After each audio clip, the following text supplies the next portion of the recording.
What's happening, folks? Back with another reaction, back with some more Jethro Tull.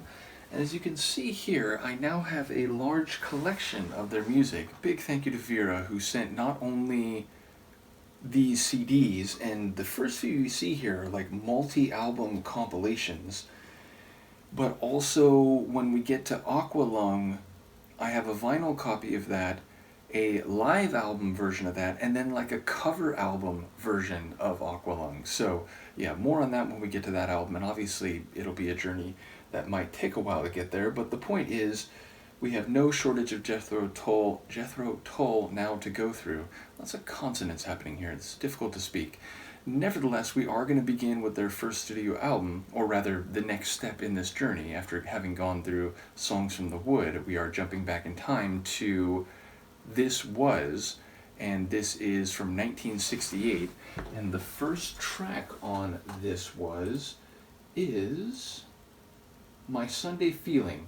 So yes, obviously it's the type of expression that sounds very personal, and the phrasing suggests that they are not making claims about what other people might be feeling or what Sunday might mean more broadly, but their Sunday feeling. Now, obviously, in different places, there are different attitudes or regularities when it comes to Sunday, but it is a day where there is often less work to be done, there is more recreation, and of course people who work different types of jobs, they work all through the weekend. But yes, I wonder if this will relate to having more leisure or feeling more free, perhaps some routine or regularity for the narrator specifically. Nevertheless, I will try to follow what I can on a first hearing. Let's give it a listen. This is Jethro Tull. The song is My Sunday Feeling, and it's the first tune on their 1968 debut album, This Was.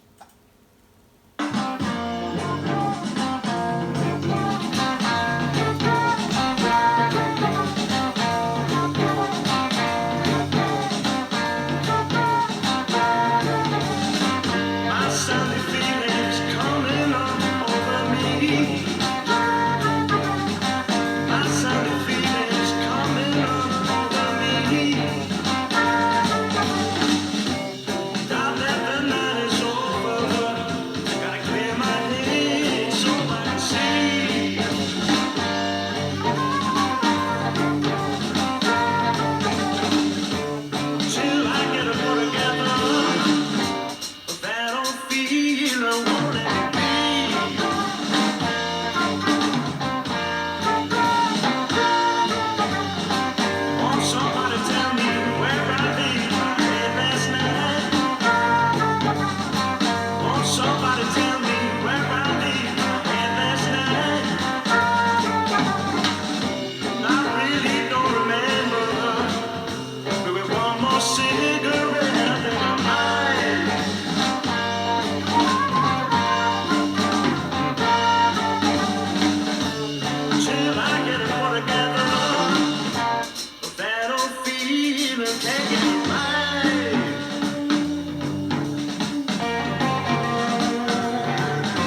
feeling is in my head.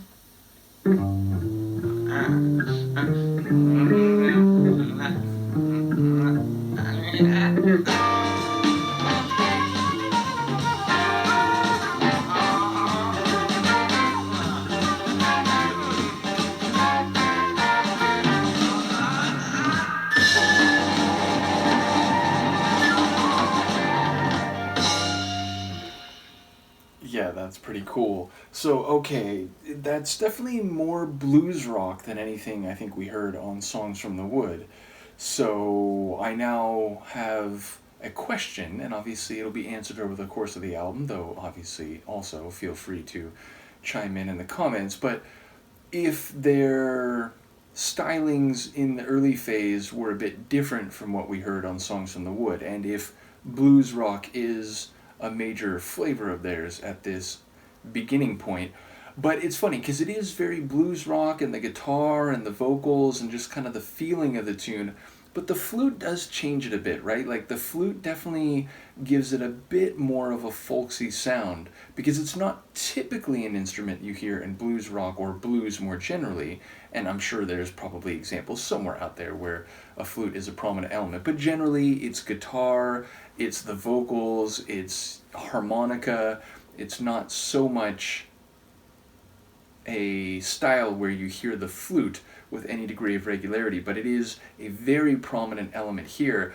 And it's not just little touches, it's flourishing, it's, like soloing along the way. So, yeah, very dynamic flute performance. And I do wonder, I'm trying to remember, is that Ian Anderson? It's, again, like, that's a name I've known going back, but it's not one that I've known with any significance or in any detail, largely because Jethro Tull was always like, I heard of them, but I just kind of like knew them through reputation. I remember I said that when I started going through Songs from the Wood, and I didn't quite, when we started listening to that album, it's like, oh, like, this isn't what I thought. Like, again, I thought it was maybe like, rock, but with a bit of country sound or something, and that's really not what that album was. And not that we might not hear something like that along the way, given how much material there is. But yeah, that album was different from what my sense of their reputation was. In any case, I do wonder if that's him on the flute, or if that's another member. Either way, the flute definitely stood out most of anything here. But the vocals, and even like, there was that moment, it was like this little interlude before, it kind of, like, everything stripped out of the tune, and I had to wonder whether it was going to just do, like, a vocal, like, a cappella conclusion to the track, and then he was doing these, like, I don't know, not grunts, but they were, like, these eclectic and eccentric type of vocalizations, and then it rolled back in for one more measure, and then had a, kind of full instrumental conclusion. But yeah, the vocals were very blues-like, and also they had a bit of eccentricity to them, which I very much enjoyed. So yeah, like, at first I thought he was saying, like, it's the end of the weekend, Saturday, last night is now over, and maybe that was crazy, and maybe, he met someone, they had some experience, whatever, and now it sounded like he's got his Sunday feeling, maybe he's, sort of processing what happened, or he's trying to, recover from the night before. But then as it went on, I felt like there was something different happening, and of course now I'm forgetting, there was like a later verse where I caught something which seemed to be like very different from that. So yeah, of course in the moment I'm going to forget that. Perhaps I'll remember by the time I write the description. But either way, again, as I've mentioned in a whole number of deep dives, or a large number of deep dives rather, going back to when I first started doing reactions, historically, my involvement with music is I get an album, I hear a song, I catch some of the lyrics, often, in parts, or maybe overall not very many. I listen to it again, and by the fourth, fifth, sixth time, I'm starting to hear a lot more of it and make sense of what I'm hearing.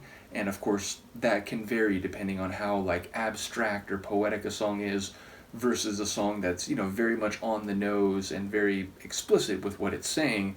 And if after a half dozen or so listens I still can't quite hear it well, then I would consult the booklet, or in more recent decades, look on the internet and see if what I'm hearing is actually what's happening. Now, of course, since I started doing videos, I tend to get a lot more rapid feedback, because people who know these songs well, who've listened to them a lot, and who've thought about the lyrics and have opinions about them, or indeed who know exactly what the essence of the themes are, you folks will tend to write things in the comments. So in that regard, do let me know if you have any particular insights. But this is the kind of track where after hearing it once, oh, I caught a couple phrases, I'm going to hear it more, digest it more, and so on. So yes, again, it all happens on a slightly accelerated timeline these days, but nevertheless, as I said, I had a sense early on that he was maybe talking about the end of the weekend and whatever may have happened the night before, and contrasting his Sunday feeling with that. But then as I went along, again, there was one or two lines, which I can't recall now, that seemed to head in a different direction. So in any case, I'm looking forward to it. Thank you again to Vera for all of these Jethro Tull albums. Let me know what you think, and I will see you next time. Peace.